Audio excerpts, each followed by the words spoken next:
date? Yeah. Uko sure una date? Yes. Tena tukizapiga mtu wako pale kwenye kamera atasema ni wewe tu una date.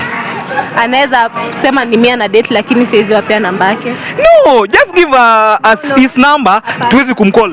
No. Ama na cheat. Basi kama ucheat, kama huwezi tupata namba ya mtu wako, hebu taja jina ya boyfriend wako pale kwenye kamera. No. Hiyo ni confidential. Boy ana date this amazing lady. Wewe jua tu ni kama bana kuna venye. Sasa huwezi tuambie jina boy wako pale kwenye kamera? Siwezi. Cause unajuaje kana date dem? Lakini una date boy? That's confidential. I can't say. So huwezi taja jina boy wako pale kwenye kamera, pia huwezi like hatuwezi mpiga simu? Mwezi, none of the above.